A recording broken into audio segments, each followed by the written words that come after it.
In what analysts may see as a critical step towards a major comeback in his native Mount Kenya region, President Uhuru Kenyatta has today rallied his leaders across the region to support the proposed constitutional amendments through the Building Bridges initiative. Now, President Kenyatta is terming the BBI process a lasting solution to long-standing issues such as the inadequate allocation of resources and representation for the populous region. Kenyatta, in a no-holds-barred speech, maintained that he was the region's political supremo and would guide it in negotiations relating to his state house succession to ensure that its numbers count.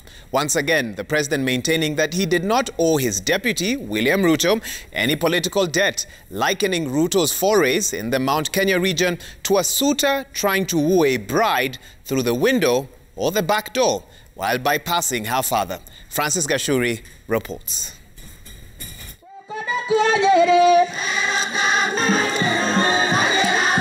Day 2 of President Uhuru Kenyatta's 4-day tour of the Mount Kenya region, ostensibly to pacify a restless backyard split by the BBI-driven constitutional amendments and his succession politics. Kenyatta drumming up support for the proposed constitutional changes, outlining what he termed direct benefits and solutions to the region's long-standing issues such as low representation in parliament and inadequate resource allocation commensurate with its population, echoing the one man, one vote, one shilling mantra. Sehemu zingine ziwe zinakaa na ufukara na umaskini. Mambo haya lazima kwanza tuyarekebishe. Lakini ukiamini ya kwamba lazima utapewa na mtu, je, siku ile utapiga mlango ukose, utaenda kwa nani? Na ulipiga ule baba ama babu alikuwa anakusaidia hapo awali kwa sababu umepata baba mwingine. The president firing a series of salvos at a group of members of parliament from the region allied to his deputy William Ruto, accusing them of pursuing narrow personal, political and economic interests. Kenyatta claiming resources looted from his administration were being used to fund descent in the mountain and urged residents to support the BBI process that proposes structured solutions to sticking issues. Njia ya kumaliza umaskini ni kuhakikisha ya kwamba umeweka investment. Sasa kama huna investment, utaondoa umaskini kwa njia ya aina gani?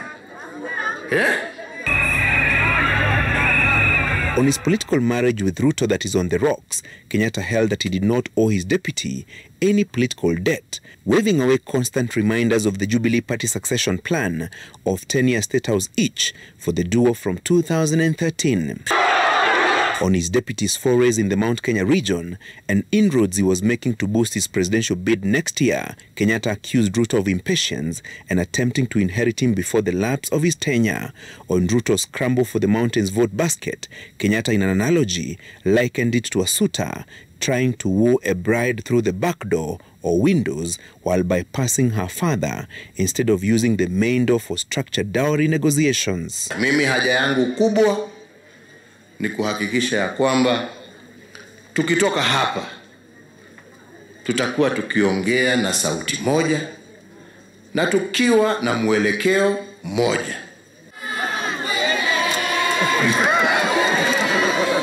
With 17 months to the lapse of his presidency, Kenyatta maintained he was the Mount Kenya region's political leader whose voice will count as it negotiates a new political direction in next year's polls, holding that the region must use its numerical muscle at the ballot to negotiate with other regions from a point of strength.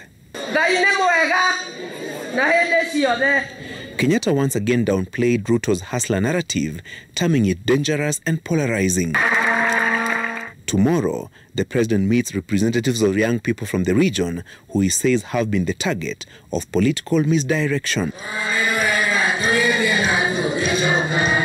From the BBI-driven proposed constitutional amendments to his relationship with Deputy President William Ruto and the arithmetic revolving his succession in the Mount Kenya region, President Uhuru Kenyatta speaking from his heart as he promised yesterday when he met members of the county assembly, more so as he seeks to rally the mountain behind him and influence its political decision in next year's State House succession.